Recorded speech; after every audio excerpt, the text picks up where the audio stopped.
muito bem-vindos a mais um programa Trícia Tadros. Hoje eu conto com a alegria da presença da queridíssima contadora, administradora, professora, historiadora, advogada, membro do IGA, membro de tudo das galáxias, minha queridíssima.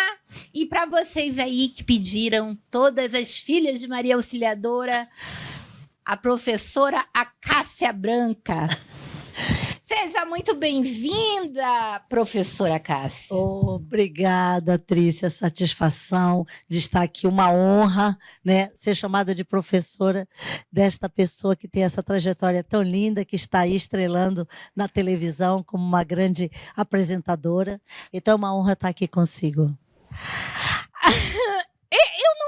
Eu não ia comentar, né? Eu não ia contar que a professora Cássia foi minha professora primária, mas ela acabou falando. Então, assim, para todas vocês, minhas amigas queridas, minhas colegas de auxiliadora, olha aqui a tia Cássia para vocês.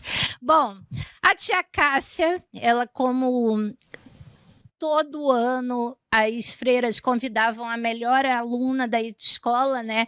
A melhor aluna da turma de magistério a lecionar na escola. A tia Cássia foi convidada e eu tive prazer de ser aluna da única turma que a tia Cássia teve, né? Porque logo depois ela foi convidada a trabalhar na FUCAP, não foi isso? Isso. A trabalhar na FUCAP e ela deixou o colégio auxiliadora, então nós tivemos o prazer de ser a única turma que passou por ela.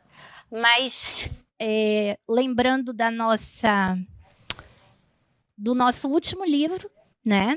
O primeiro livro de literatura que nós lemos foi Meu Nome é Matilde, sobre uma garotinha que tinha dislexia. E o último livro que nós lemos no ano foi O Menino do Dedo Verde. Então, a grande lição que a gente tem para aprender é que Tistu, em tudo que ele tocava, virava flores. E em tudo que a tia Cássia tocou, né, tudo prosperou, tudo brotou a semente que ela plantou, né? Esse é um livro do Maurice Duprat. Vocês que gostam de ler, é um livro encantador, mais ou menos na linha de quem ama o Pequeno Príncipe, né? E tia Cássia, me conte, depois que a senhora começou a ser estagiária na FUCAP, a sua vida foi assim de um crescente absurdo. Conte pra gente tudo que a senhora já fez na vida, que as meninas, não só do Auxiliadora, mas todo mundo que a conheceu, não conseguiu dar conta de acompanhar, né, o tanto que essa pessoa já fez e continua contribuindo. Olha, o comentário que fez realmente me fez lembrar aquele doce momento em que eu tive a satisfação, porque a paixão do magistério, ela já vem de família. Então, mãe, madrinha, padrinho, hoje primos. Então, essa paixão sempre houve. E era o que eu brincava quando criança. Então, eu estava pensando agora, uma coisa que eu não tinha tentado, que realmente foi a única turma em termos de primário, de escola primária, que depois eu fui continuar o sonho na universidade, dando aula no CIESA, e posteriormente, né, no próprio campo profissional, já com treinamentos no já campo de administração. E tudo. Isso. E eu fiquei encantada com a lembrança do Menino do Dedo Verde, com essa gentileza de dizer que onde eu encostava, eu fazia prosperar. Realmente eu tive a honra de ter encontros maravilhosos como você sabe, uma menina muito aplicada, e as suas colegas também. A gente viveu muitos momentos, a gente tem que entender que a distância era muito pequena. Eu era professora já na quarta série, você já era... Gente, presta atenção. Nós estávamos na quarta série e a tia Cássia tinha acabado de sair do magistério. Então, a diferença de idade é mínima, né? E ela era tida porque as outras professoras, quando não eram freiras, eram mais velhas. E por isso foi tão marcante na nossa vida, porque a cabeça da gente de criança não fazia diferença entre ela e a gente, né? A tia Cássia tinha uma tal de uma recreação infantil às terças-feiras.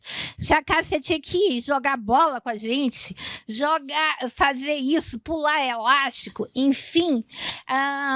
Nós tínhamos aula de exatamente todas as matérias com ela, né? Falávamos em educação moral e cívica, ela me ensinou a respeito de tributos, né?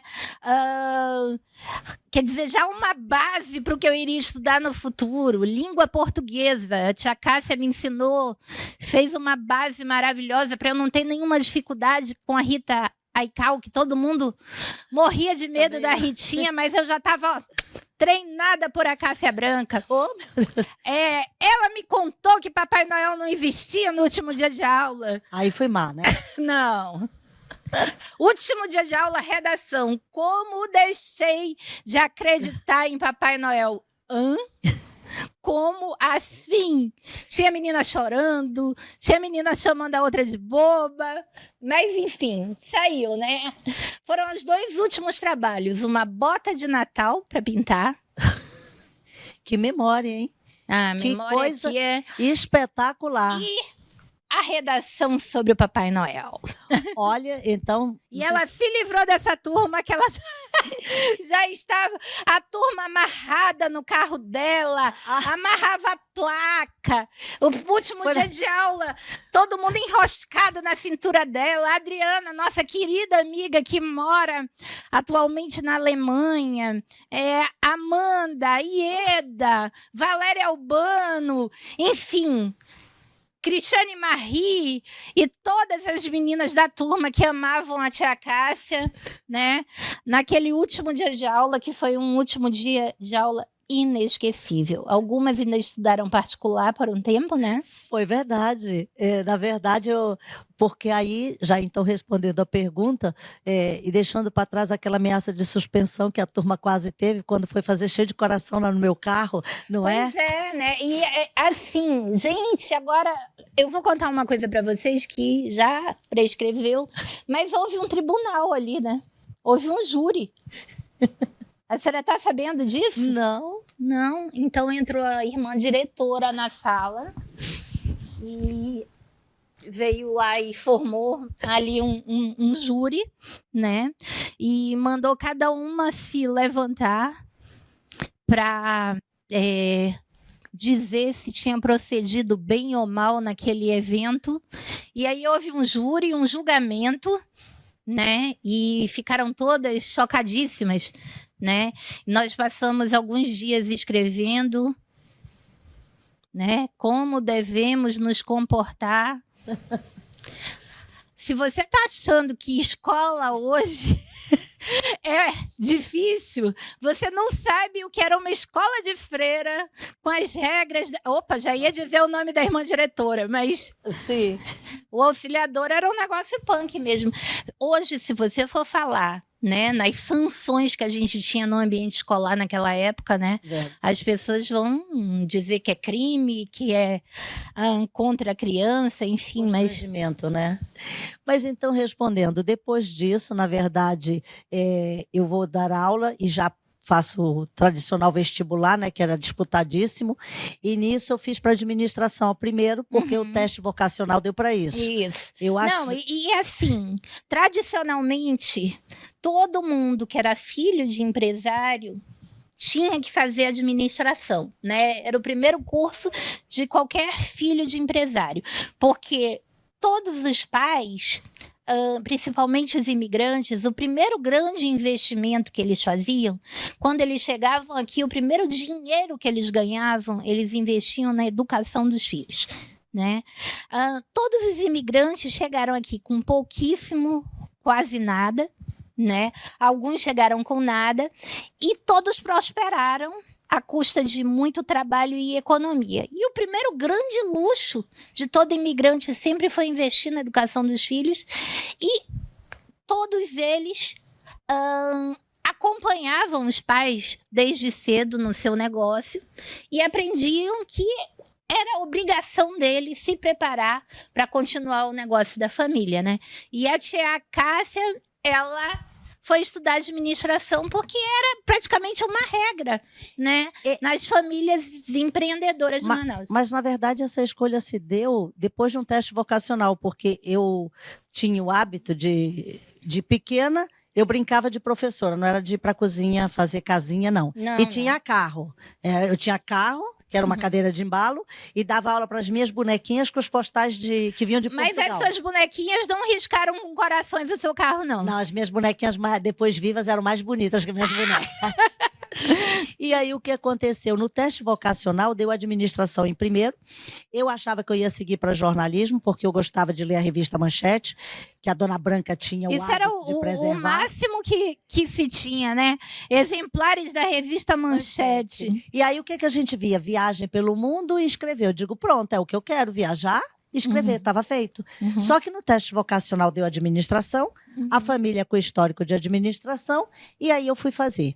Depois eu fui no segundo ano, e aí eu já começo a estudar, dando aula com vocês, só que a faculdade começava a exigir.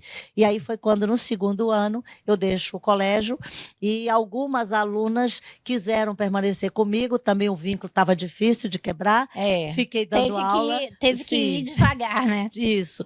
E depois, então, comecei realmente o curso de administração. No ano seguinte, eu fui fazer comunicação para ir fazer aquela ideia que não era bem jornalismo, era bem, gostava muito de publicidade, de relações públicas. Naquela época englobava tudo num curso de comunicação social, né? Sim, exato, se efetivamente quisesse. E aí fui fazendo, fiz administração de empresas, a tendência, eu não sei o que disse há pouco, que onde eu toco vira prosperidade, mas uma coisa é certa, onde eu chego vira trabalho. É verdade. Ou capacidade de multiplicar trabalho, isto a vida foi. E quando eu fui fazer o curso de administração, desdobrou-se o curso, que sempre foi e voltou a ser só de 4 anos e meio, virou em administração de empresas, depois você tinha que fazer mais 1 ano e meio de administração pública. E assim foi a Cássia, fiz administração de empresa. Mas isso também foi na minha época. Administração pública. Depois eu mudei. O curso de comunicação tinha várias grades, e aí eu já tinha começado como estagiária, porque eu fui fazer estágio na FUCAP para atender a exigência da universidade. E também a gente tinha vários professores que eram fundadores lá, que escolhiam alguns melhores alunos para fazer o teste para lá, né? Sim, exatamente. Na verdade foi isso. Eu fui concorrer com 3 colegas, acabei ficando primeiro. Foi quem? Foi Isacef que te convidou a fazer? Não, a Isacef naquela época ela estava na Beta. Ainda estava na Beta. Isso. Eu fui para lá, quem estava começando o projeto da FUCAP era Manuel Silva Rodrigues. E tinha um diretor, que era o doutor Eudes, de informática, que informática é o coqueluche, né? Mas quem era o professor que fez o convite? A esposa do doutor Eudes, que era minha colega na faculdade, a Eliana Grassi. Entendi. E a Eliana Grassi, ela fala da existência disso desse logo concurso, né? Isso. Ela falou, olha, estão criando um instituto e você é muito estudiosa e tal. E vá. Só que eu não fui, porque ela falou, e eu muito constrangida, não fui logo.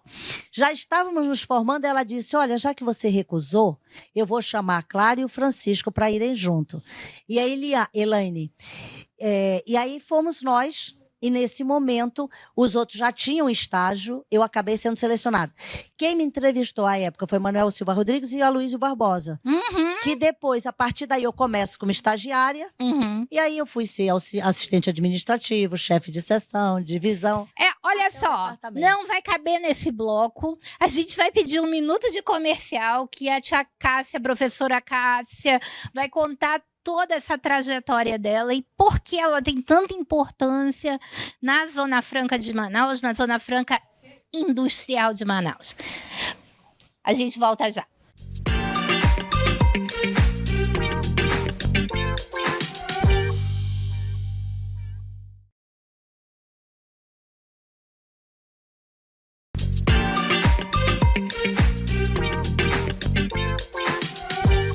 Voltando nesse segundo bloco com a Cássia Branca Seco Ferreira, que tem toda uma história na formação da FUCAP e na formação, principalmente das certificações, né, do Polo Industrial de Manaus. Então, começamos aí com essa carreira que vai de estagiária a diretora. Depois quis a vida que eu acabasse indo para a assessoria da SUFRAMA e aí trabalhando com o projeto de expansão do Distrito Industrial Parte 2 e o projeto das Nações Unidas, que era o PNUD por Belém. Nesse processo, estamos já chegando na década de 90 e nós vamos ter aí o presidente Collor fazendo um processo de busca de uma industrialização mais moderna, de um processo mais competitivo para os nossos produtos e vamos ter a política industrial de comércio exterior sendo apresentada por ele, juntamente com o Programa Brasileiro de Qualidade e Produtividade. Esse programa, ele foi um programa que eu acho que poucos programas estiveram tão bem estruturados na nossa sociedade quanto esse. Ele realmente olhou vários segmentos e começou a trabalhar esses segmentos para que tivessem a indústria e tudo aquilo que entrava nesse processo econômico conseguisse trabalhar em busca de uma produtividade que pudesse colocar o país com seus produtos representando lá fora. E as barreiras também que nós tínhamos, né? Chegou a falar que os nossos carros eram umas carroças. A partir daí, o governo vem de São Paulo, né? De São Paulo, não, de Brasília, e começa a estudar em todas as cidades as organizações que poderiam fazer frente. Aqui em Manaus, nós tínhamos SEBRAE, nós tínhamos FIAM, nós tínhamos a FUCAP, SUFRAMA, e o parecer foi para a FUCAP. Nesse momento, então, como eu era a mais nova na assessoria da SUFRAMA, de idade e também de distribuição de tarefas, né? E, ao mesmo tempo, eu tinha esse vínculo que estava trabalhando com a FUCAP, eu, então, venho para a FUCAP com a missão de fazer qualidade, trabalhar qualidade. Eu lembro que, à época, nós já tínhamos pessoas muito especializadas, pessoas que tinham ido para o Japão. Lembro do engenheiro Mário Lúcio, que depois veio a trabalhar com a Falcone. Nós tínhamos Deus o tenha, o Guajarino, entre outros, vou até evitar falar nomes, para não ser imprecisa com alguns outros. E o que acontece? Eu comecei a trabalhar, então, com a ideia de qualidade, buscando lá fora, porque havia um decreto que determinava que as empresas implantassem o sistema ISO 9000. E aí já não se sabia naquela época se era para implantar e certificar, porque foi um processo que o Brasil também estava se adequando. Então, o próprio Inmetro era quem estabelecia a norma e o próprio Inmetro orientava as empresas e, ao mesmo tempo que ele orientava, então ele certificava.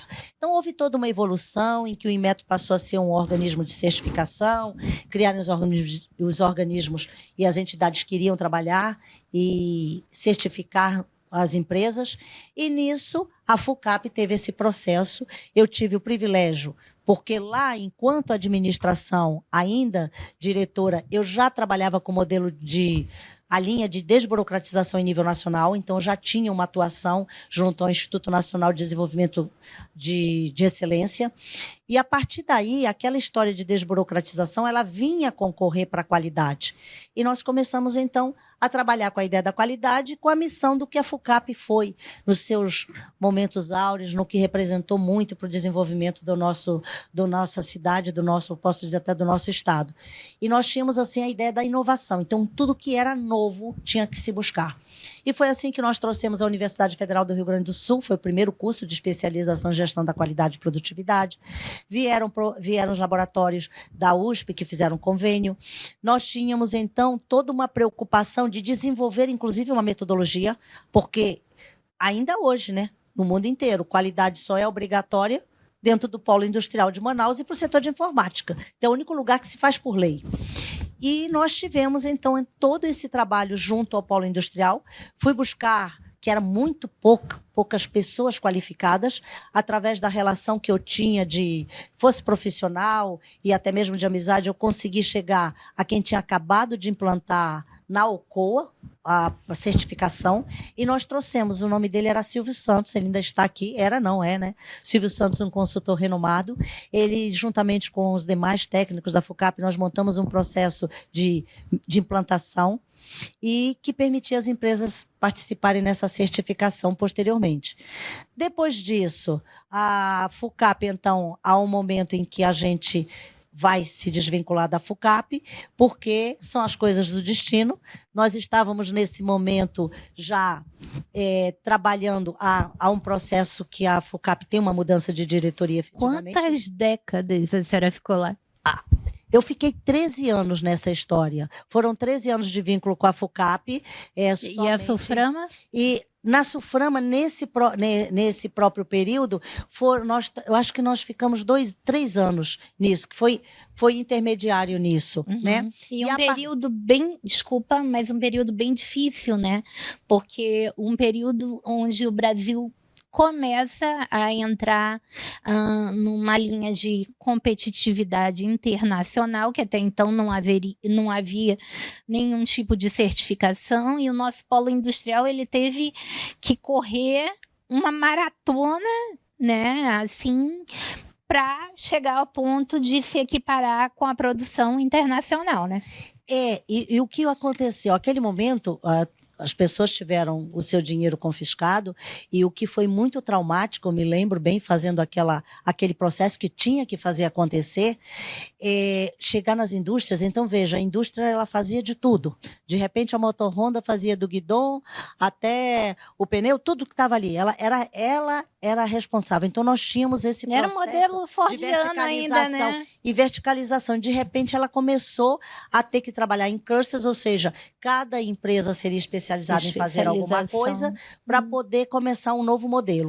Isso fez com que, de repente, aquele espaço fabril fosse muito grande.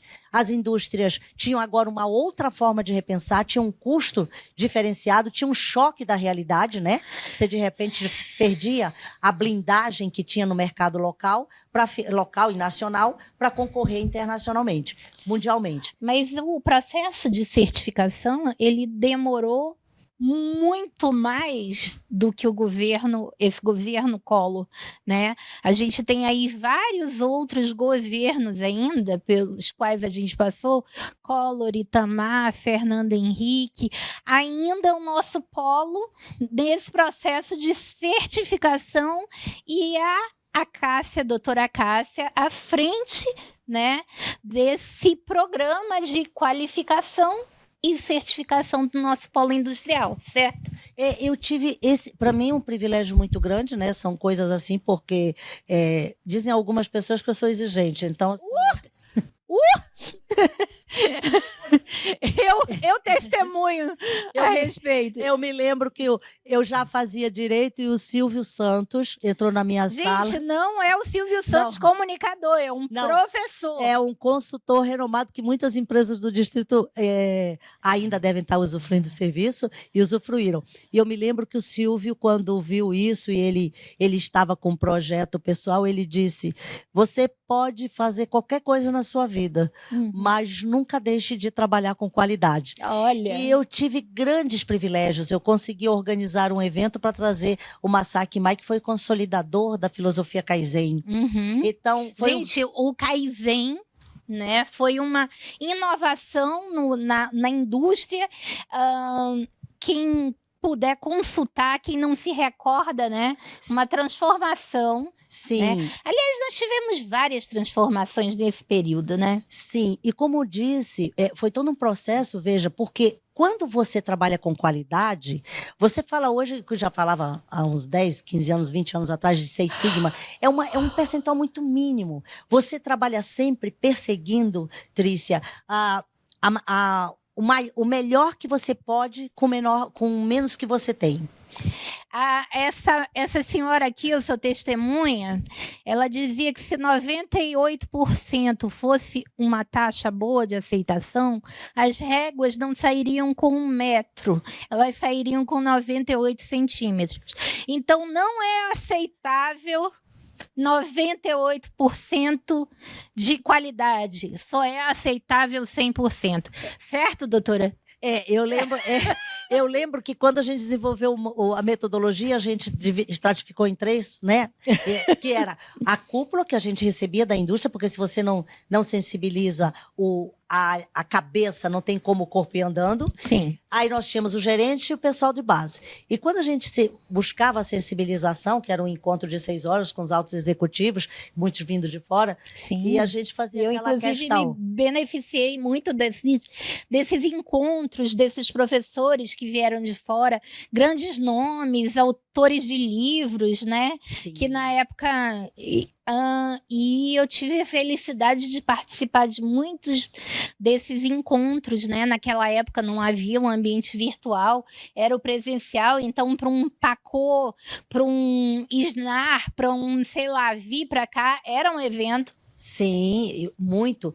E a gente trabalhava a ideia do seguinte, quando as pessoas dizem, não, deixa, a gente refaz o ofício 3 vezes, 4 vezes. E eu sempre dizia assim, você gostaria de estar num avião, você tem esse raciocínio, então muito bem. Então você diz assim, mas o piloto pode cair só um aviãozinho por dia, mas você queria estar lá?